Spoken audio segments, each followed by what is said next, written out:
Start करते हैं।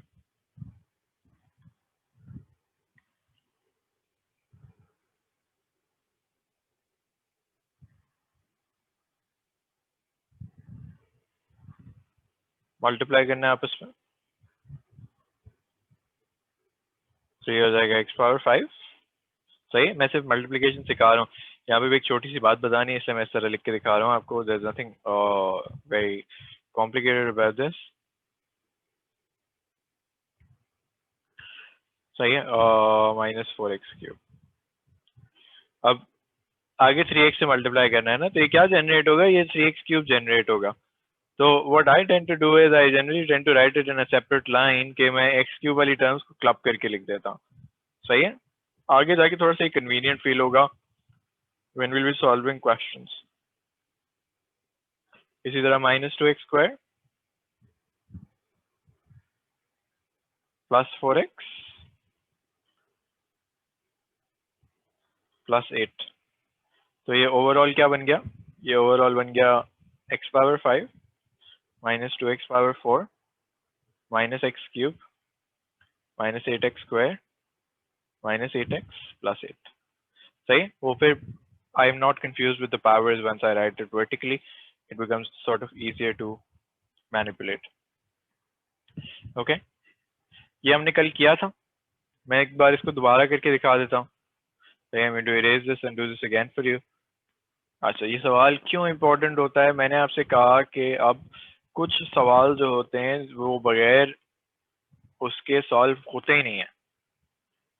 सही है, बगैर लॉन्ग डिवीजन के आप कुछ सवालों को सॉल्व कर ही नहीं पाएंगे। वो कौन से सवाल होते हैं, where I ask you for the quotient, you cannot find the quotient without long division। सही है, अब कोई किसी के जहन में आ रहा होगा कि सर हमने तो एड मैथ में सिंथेटिक सीखी थी। देखिए, सिंथेटिक भी तब काम करेगी जब आपका डिवाइजर जो है वो लिनियर हो। सही है, अभी लिनियर है, आगे जाके मैं आपको दिखाता हूँ कि मेरे पास क्वाड्रेटिक डिवाइजर भी है, फिर आप सिंथेटिक नहीं इस्तेमाल कर सकते। तो लॉन्ग डिवीजन ही एक रास्ता बचता है, एक रास्ता होता है। Okay, long division is the only way out। so what I'm going to do is I'm going to do the long division again for you। जो मैंने कल करके दिखाई थी वो मैं आज दोबारा करके दिखाता हूँ आपको। मैंने कहा कि इसको कहते हैं डिविडेंड डिवाइजर। सही है,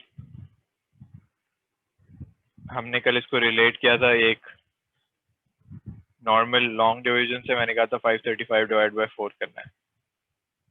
सही है, तो पहली बात हमने क्या सोची थी कि 5 को एलिमिनेट करना है, तो come to as close to 5 as possible, then put a minus sign and subtract and then bring one number down। यहाँ पे किससे डिवाइड करना है, x+2 से। किसको एलिमिनेट करना चाह रहा हूँ मैं, मेरा ऑब्जेक्टिव जो है वो एलिमिनेट करना है 2x³ को। तो मैंने कहा कि x को किससे मल्टीप्लाई करना चाहिए, 2x² से मल्टीप्लाई करना चाहिए ताकि 2x³ जनरेट हो। सही है, लेकिन सिर्फ x को नहीं कर सकते, 2 को भी करना पड़ेगा, because 2 is also part of the divisor. तो हम क्या कहेंगे कि एक और टर्म कॉम्प्लीमेंट्री जनरेट होगी, वो होगी 4x²। अब क्योंकि ये माइनस मैंने पहले भी खुद से लगाया था, तो अभी भी मैं माइनस खुद से लगाऊंगा। I am going to do that subtraction and I am going to tell you then कि ये बन गया -x² और ऊपर से आ गया -4x। -x² -4x। सही है, अच्छा। फिर यहाँ पे हमने कहा था 4 × 3 = 12, ये एलिमिनेट होना है, तो ये 1 आ जाएगा। फिर एक और नंबर ऊपर से उतरेगा 5। ओके, तो यहाँ पे भी यही करता हूँ, x को किससे मल्टीप्लाई करूँ, x को -x से मल्टीप्लाई करूँ ताकि -x² जनरेट हो। अब यहाँ पे बहुत कंफ्यूजन क्रिएट होती है, सर सेम साइन जनरेट करनी है या डिफरेंट साइन जनरेट करनी है। तो याद रखें कि आप पहले सेम साइन जनरेट करते हैं, वो खुद ही चेंज होती है because the process involves a minus on its own.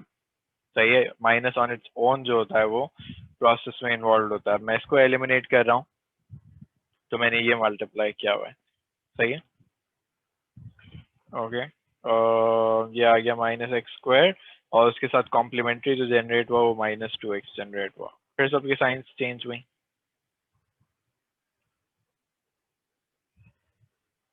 Okay,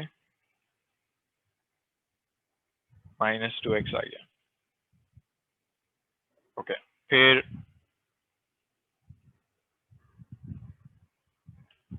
+5 नीचे आया, फिर अब मैं -2 से मल्टीप्लाई करूंगा ताकि -2x आए और -4 आ जाए, प्लस एंड प्लस गिवन गया 9। सही है। अच्छा, अब इसको क्या कहते हैं, इसको कोशेंट कहते हैं, इसको डिवाइजर कहते हैं। This is the dividend and this is the remainder. Okay, ये सारी बातें आपको पता होनी चाहिए। अब मुझे बताओ कि ये सारे आपस में एक इक्वेशन से कनेक्टेड होते हैं। What is that equation? How can I connect the divisor, quotient, dividend and remainder? किसी को पता है? Any ideas? How do I connect? Sir divisor और कोशेंट को मल्टीप्लाई करेंगे तो और उसमें रिमाइंडर ऐड करेंगे तो डिविडेंड आ जाएगा। Absolutely right. और कोई भी कुछ कह रहा है? अब्दुल्ला कह रहा था, तो यही कह क्या रहा बनती है इक्वेशन बनती है dividend equals to divisor into quotient plus remainder। सही है। पहले ये मैं आपको जो है वो यहाँ पे करके दिखाता हूँ। पहले मैं आपको नंबर से करके दिखाता हूँ कि मैंने अपना डिविडेंड कितना रखा था, मैंने 535 रखा था। डिवाइजर मेरा क्या था 4, कोशेंट मेरा था 133 और रिमाइंडर मेरा आया +3। 4 टाइम्स 133 कितना होता है, कोई मुझे बताएगा? 532 होता है। तो ये देखें दोनों साइड्स बैलेंस हो गई। इसी तरह अगर मैं अलजेब्रा में करना चाहूँ तो अलजेब्रा में भी मैं यही प्रूफ आपको करके दिखा सकता हूँ। मैं आपको सिर्फ इस साइड पे डिवाइजर और कोशेंट को आपस में मल्टीप्लाई करके दिखा रहा हूँ। देखिए रिमाइंडर आएगा। This is just to prove you that there is an equation connecting all of these. सही है। और ये मैं आपको क्यों सिखा रहा हूँ, क्योंकि अभी लास्ट आई थिंक 19 का क्वेश्चन है या 20 का क्वेश्चन है, वो एक ऐसा सवाल आ गया है जो इस इक्वेशन से बड़ी आसानी से सॉल्व होता है, इस इक्वेशन के बगैर भी सॉल्व होता है, बट अगर इस इक्वेशन से ज्यादा आसानी से सॉल्व हो रहा है तो बेहतर है कि आप इक्वेशन से सॉल्व करें। सही है। ये मैं मल्टीप्लिकेशन कर रहा हूँ, मैं आपको सिर्फ प्रूव करके दिखा रहा हूँ कि मेरी इक्वेशन जो है वो वैलिड आई है। सही है। There is nothing else that I am trying to prove to you, I am just trying to prove to you that my equation is valid.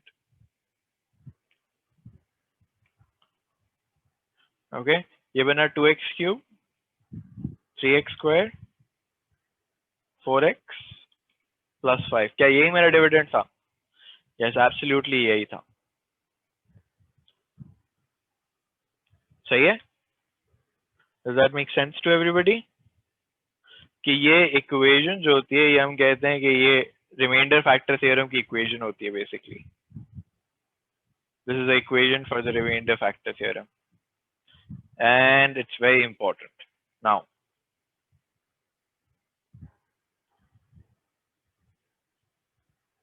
अभी रिमाइंडर फैक्टर थ्योरम होता क्या है मैं बताऊंगा आपको। सही है। अच्छा, लास्ट क्लास में जब मैं लास्ट किसी सेक्शन में जब मैं ये पढ़ा रहा था तो किसी ने कहा सर ये आप सिंथेटिक से भी तो कर सकते हैं, वो ज्यादा आसान हो जाएगा।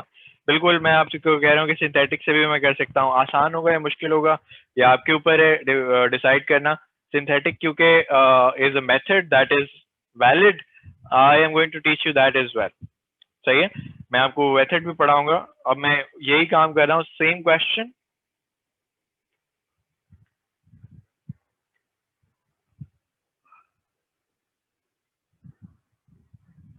using synthetic division।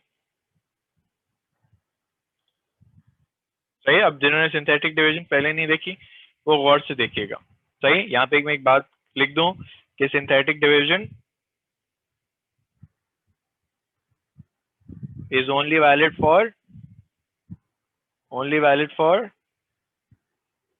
linear divisors. सही है?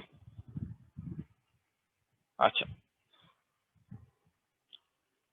होता क्या है सिंथेटिक डिवीजन में,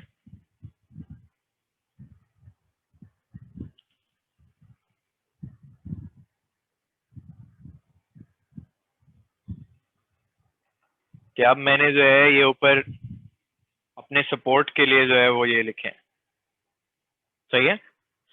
What synthetic does is it gets rid of the variables and concentrates only on the coefficients. तो ये 2x क्यूब था, 3x स्क्वायर था, -4x था और +5 था। तो मैं सिर्फ कोफिशिएंट्स में डील कर रहा हूँ, सही है? I am not dealing with variables, I am dealing with coefficients only. कहीं कोई टर्म मिसिंग है तो उसको 0 बीच में लिखना जरूरी है, कि जैसे यहाँ पे x वाली टर्म ना होती तो मैं उसको बीच में 0 जरूर लिख रहा होता, सही है? ओके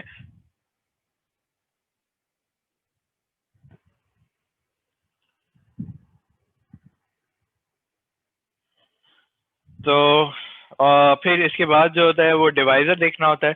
डिवाइजर मेरा x+2 था। Again I am not dealing with expressions, so what I'm going to do is I'm going to make this divisor equals to 0 and say that x equals to -2, कि x equals to -2 से division हो रही है, तो मैंने यहाँ पे -2 लिख दिया, सही है? अब ये आप सोच लें कि भाई ये तभी पॉसिबल होगा जब आपके पास लिनियर डिवाइजर हो। अगर यहाँ पे मैं क्वाड्रेटिक दे दूंगा तो फिर ये काम नहीं करेगा, सही है? अब सिंथेटिक होती कैसे, ये गौर से देखिएगा प्लीज। ये पहला वाला नंबर जो है वो लाइन के नीचे एज इट इज उतर आता है, सही है? फिर होता ये है कि ये आपस में मल्टीप्लाई होंगे, ये मल्टीप्लिकेशन होगी और ये लाइन के ऊपर चला जाएगा। -2 × 2 क्या होता है? -4। What is 3 + -4? -1, सॉरी -1। फिर दोबारा लाइन के ऊपर लेके जाना है तो क्या करूंगा मैं? आपस में मल्टीप्लाई करूंगा इनको। -2 × -1 दैट गिव्स मी 2, आपस में प्लस होंगे। -4 + 2 -2। फिर दोबारा से ओके ऊपर गया, क्या आया?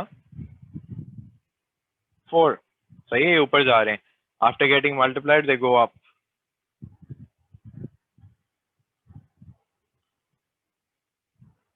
ओके तो यहाँ पे एक बॉक्स बन जाता है, 9 आ रहा है। What is this box? This box contains the remainder. What are these? मैं कलर चेंज कर लेता हूँ। What are these? These are the, this is the quotient, सही है? तो ये बना 2x², इसकी एक डिग्रीज होती है वो कम हो जाती है, -1x -2, 2x² - x - 2 is your quotient.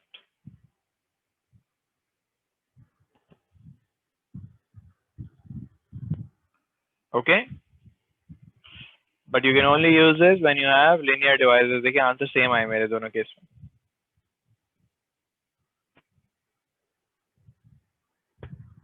Any questions?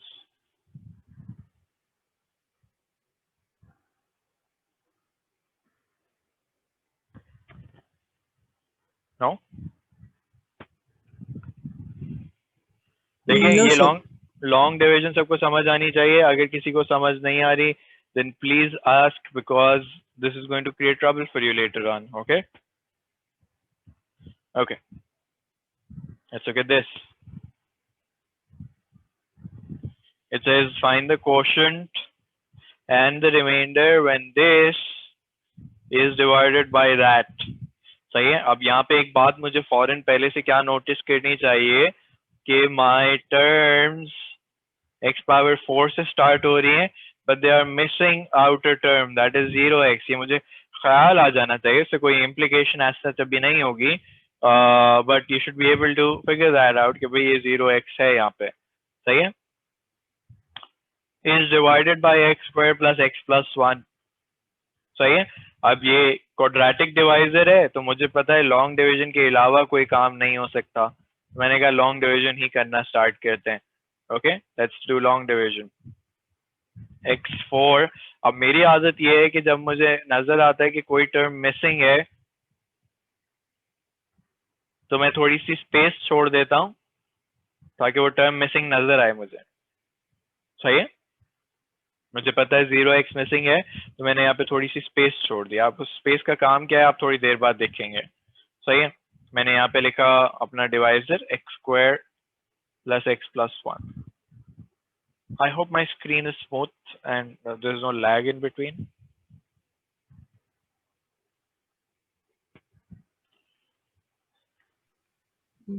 No, sir.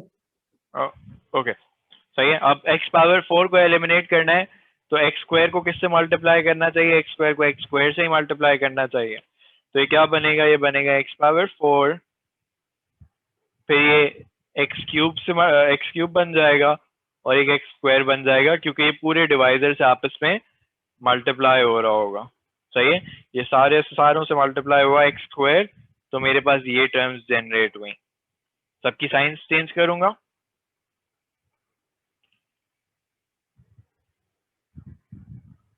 और लिखूंगा x³ + 2x²। सही है, अब ऊपर कोई टर्म नहीं है, मैंने ब्लैंक ऊपर से उतार लिया। मैं अभी 7 नहीं उतार रहा, I know that there is a blank there. सही है, बिकॉज आई नो कि x वाली टर्म उतारनी चाहिए थी बट वो है नहीं, कोई बात नहीं। सही, हम आगे बढ़ते हैं। अब x³ को एलिमिनेट करना है तो किससे मल्टीप्लाई करना चाहिए? x से मल्टीप्लाई करना चाहिए, तो ये बनेगा x³ + x² + x। सही है, हालांकि ऊपर से x नहीं उतरा था लेकिन डिवाइजर से मल्टीप्लाई करने में x निकला। Subtract, what do I get? I get x² - x। अब ऊपर से लेकर आता हूं +7। ओके, फिर अब x² एलिमिनेट करना है तो +1, तो फिर से हुआ x² + x + 1।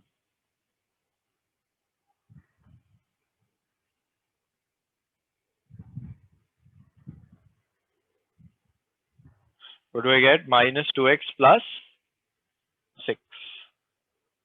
This is my remainder. I stop at this point. मैं और फर्दर डिवाइड नहीं कर सकता। क्यों? क्योंकि मेरे डिवाइजर में x² है और मेरे रिमाइंडर में x आ चुका है, डिग्री 1 कम हो चुकी है उसकी, तो अब मैं इसको फर्दर डिवाइड नहीं कर सकता। This is my quotient.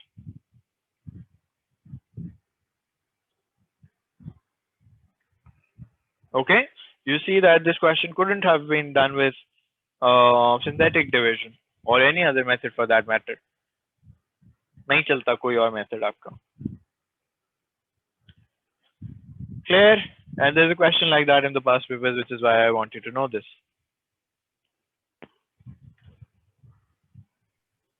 Yes, sir. Understood.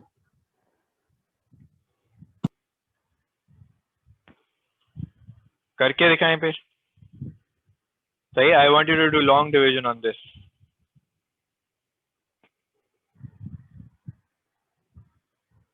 Try.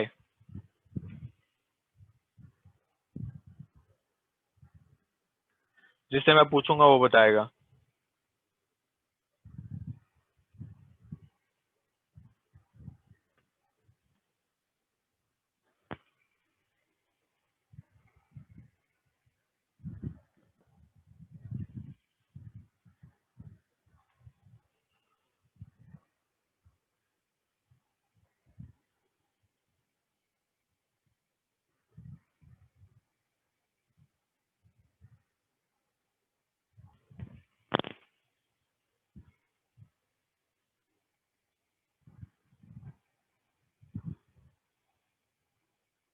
हुआ है। हाँ, एक मिनट में करता हूँ।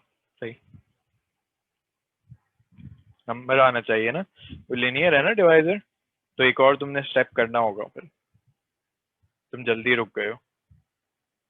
अच्छा, मुझे नजर आ रहा है x³ वाली टर्म मिसिंग है, तो मैं उसको जो है वो यूं छोड़ देता हूँ और मैं फिर लिखता हूँ -7x - 1। सही है, because I see that x² is missing. Okay, so मैं इसको 2x² से मल्टीप्लाई करूंगा तो 4x³ जनरेट हो जाएगा। साथ उसके 2x स्क्वायर जनरेट हो जाएगा।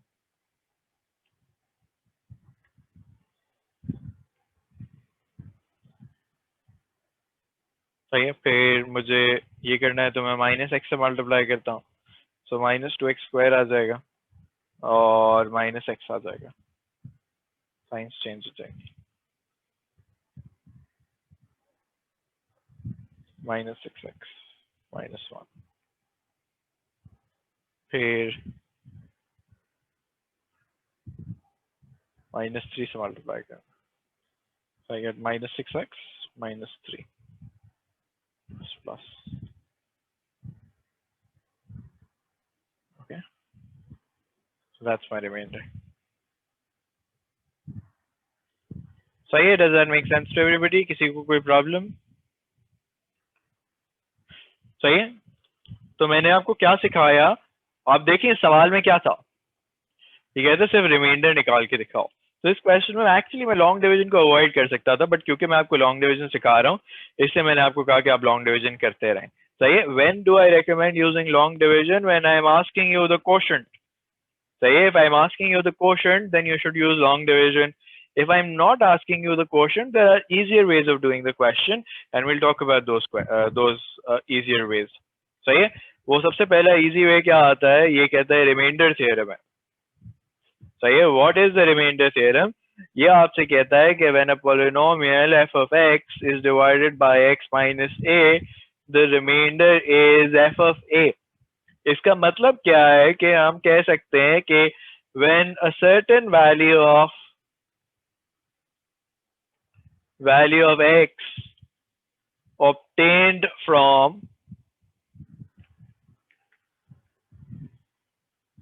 the divisor is plugged into the dividend, the resulting value of y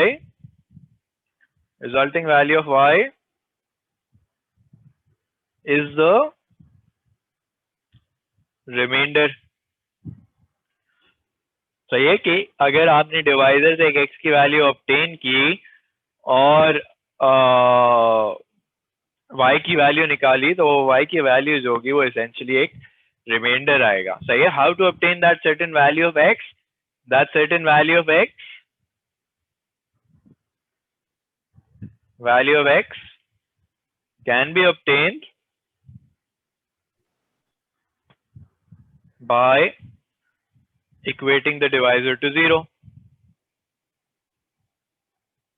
यानी आप डिवाइजर को 0 बनाएंगे तो आपका जो है वो सर्टेन वैल्यू ऑफ x आ जाएगा। अब इस क्वेश्चन में मैं आपको आपसे वापस से करके दिखाता हूँ। मैंने आपसे क्या कहा कि आप अगर डिवाइजर को इक्वल्स टू 0 रख लें, मैं आपसे यहाँ पे कह रहा हूँ यूजिंग रिमाइंडर फैक्टर थ्योरम। मैं पिछला क्वेश्चन आपको दोबारा करके दिखा रहा हूँ कि भाई देखें आंसर सेम आएगा, रिमाइंडर थ्योरम कह देता हूँ। ओके, तो मैंने कहा 2x + 1 = 0 करें, x की वैल्यू आ रही है -½ अब आप यहाँ पे जब इसको कहेंगे y = 4x³ - 7x - 1 और आप इसमें जो है वो -½ लगाएंगे, आप कैलकुलेटर से कैलकुलेट करके देखें कि ये जो होगा वो आपके पास 2 आ रहा होगा, should essentially be 2. You can calculate and check. सही है, तो इसका मतलब क्या है कि अगर मैं सिर्फ आपसे रिमाइंडर की बात कर रहा हूं तो आपको लॉन्ग डिवीजन या सिंथेटिक डिवीजन करने की जरूरत नहीं है। आप सिंपली क्या कर सकते हैं, आप रिमाइंडर थ्योरम लगा सकते हैं। सही है, रिमाइंडर थ्योरम कैसे लगता है कि डिवाइजर को इक्वल्स टू 0 रखते हैं, x की वैल्यू निकालते हैं, उस x की वैल्यू से कॉरेस्पॉन्डिंग y की वैल्यू निकालते हैं, वो y की वैल्यू जो है वो रिमाइंडर कहलाती है। सही है, एक और यहाँ पे बेसिक सा सवाल है, करके दिखाता हूँ मैं आपको। ये कहता है कि फाइंड द रिमाइंडर। अब उसने सिर्फ रिमाइंडर पूछा तो मेरे दिमाग में फौरन से यही आना चाहिए कि भाई मैं रिमाइंडर थ्योरम इस्तेमाल करता हूँ। Okay, when this is divided by that, तो x की क्या वैल्यू रखूंगा, मैं कहूंगा x की वैल्यू रखनी चाहिए -2। 4 times minus 2 cube minus 2 square minus 3 times minus 2 plus 7. This becomes minus 32 plus 4 plus 6 plus 7. 17 minus 32 is minus 15.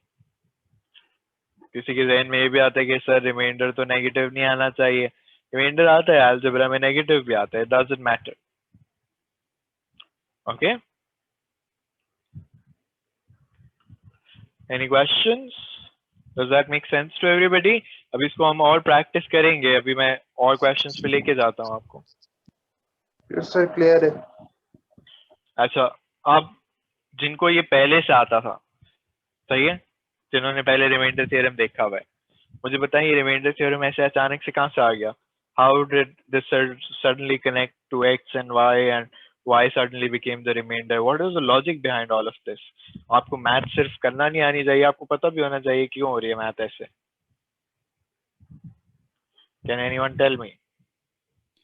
Sir जब हम किसी स्पेसिफिक डिवाइजर को डिवाइड करते हैं किसी डिविडेंड से तो फिर वही उसका एक रिमाइंडर ऑब्टेन होता है. किसी और नंबर से करेंगे तो वो रिमाइंडर ऑब्टेन नहीं होगा. नहीं तो ये नंबर कहाँ से आया? Why is this suddenly equals to 0? Why didn't you keep this equals to 0 or something else? अरे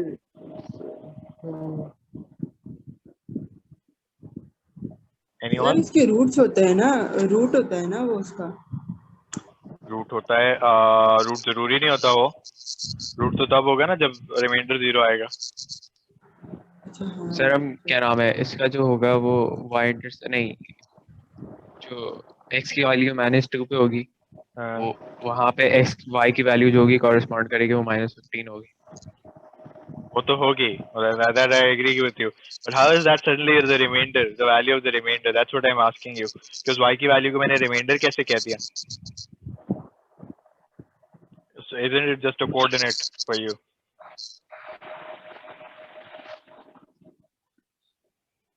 देखो, the logic lies here.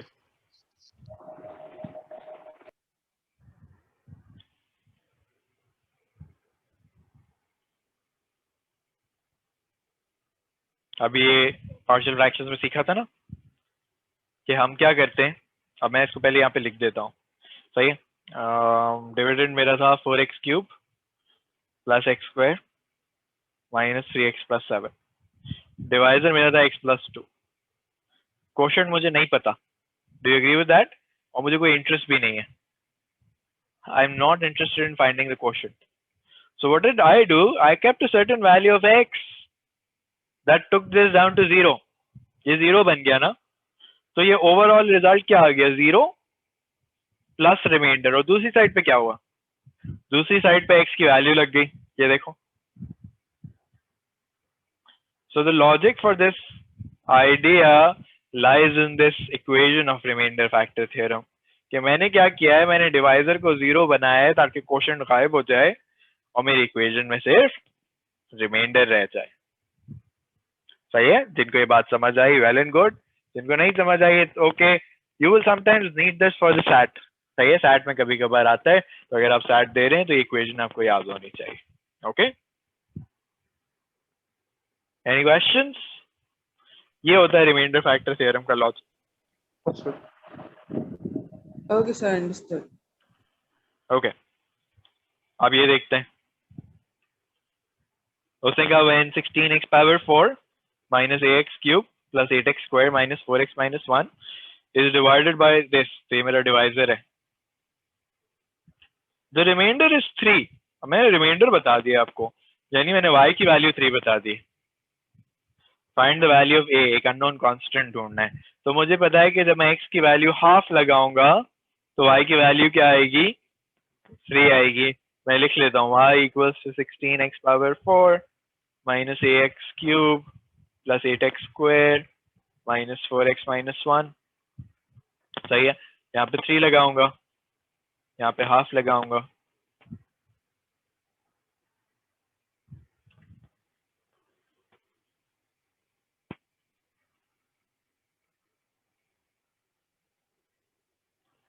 Okay.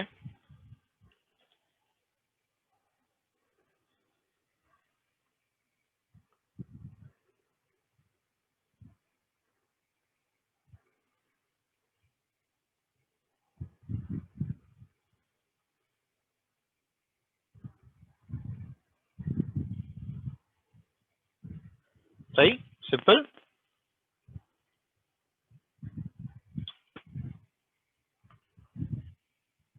Okay, why don't you try this out for me?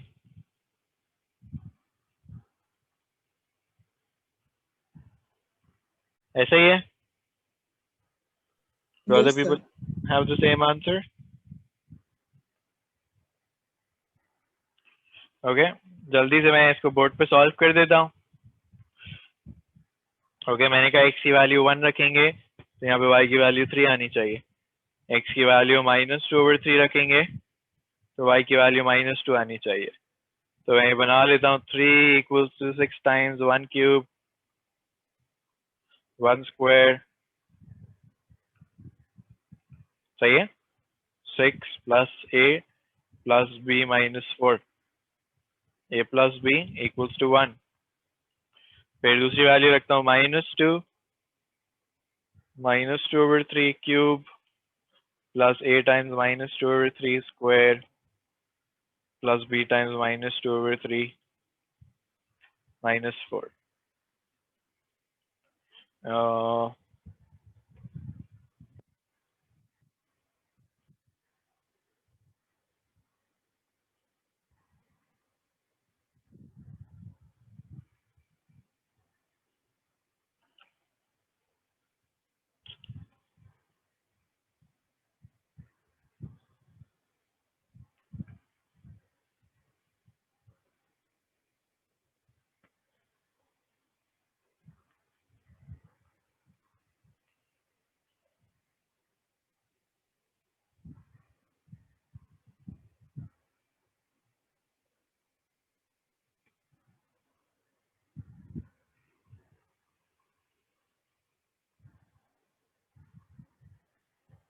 सही है?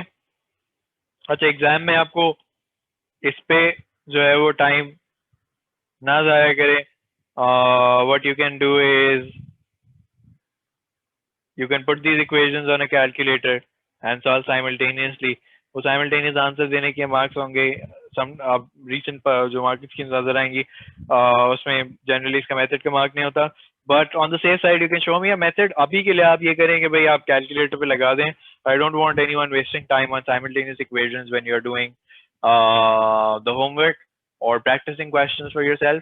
Don't waste time on that. यहाँ से जल्दी से answer दें. a की वैल्यू आप मुझे बता रहे हैं 2 आ रही है, 4 आ रही है और b की वैल्यू -3 आ रही है. So there are my equations correct?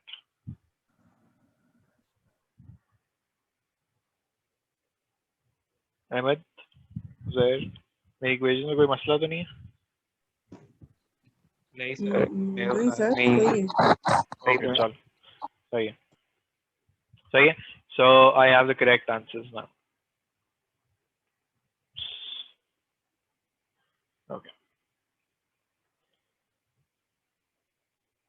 अच्छा, फैक्टर थ्योरम कर लेते हैं फिर ब्रेक लेते हैं. अच्छा, फैक्टर क्या होता है? वैसे फैक्टर क्या होता है? Factor is a number that completely divides another number.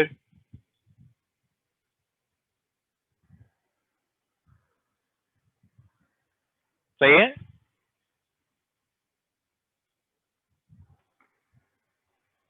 Okay, या फिर मैं कह सकता हूँ completely divides another number, or in other words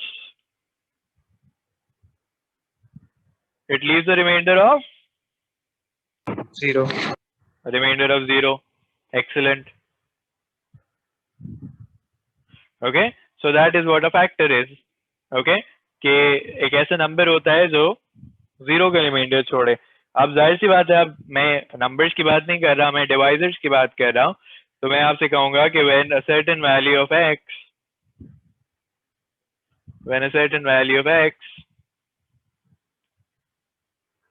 obtained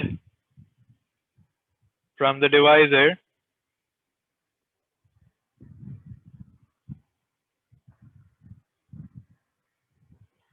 is plugged into the dividend and it leaves the remainder of 0.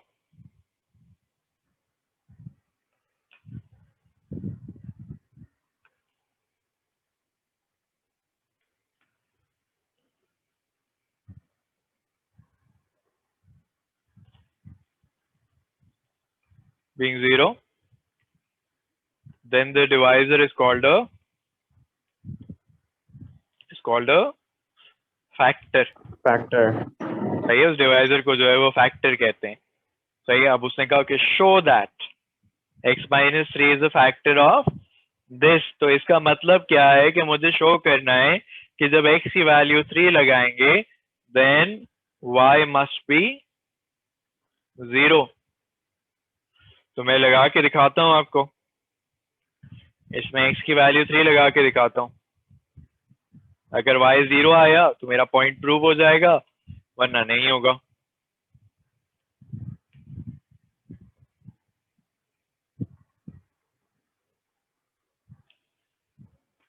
सही है बन रहे.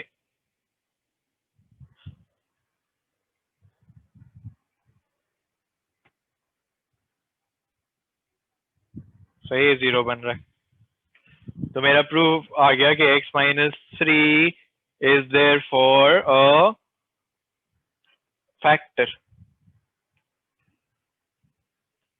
ओके, ये रिमाइंडर थ्योरम से ही कंटिन्यू हुआ है. इसको हम फैक्टर थ्योरम कहते हैं. इससे फर्क क्या होता है, उसमें रिमाइंडर कहते थे, इसमें रिमाइंडर की वैल्यू 0 आती थी. 0 आ रही है.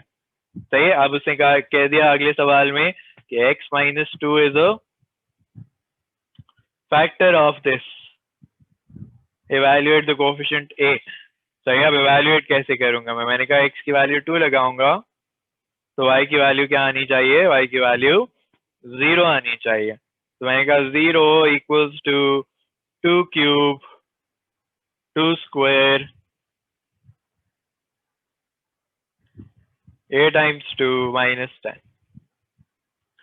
सही है. तो ये बना 8 minus 12 plus 2a minus 10.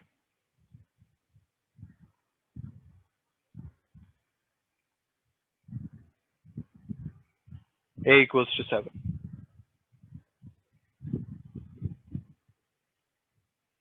Okay, does that make sense to everybody? Yes, sir.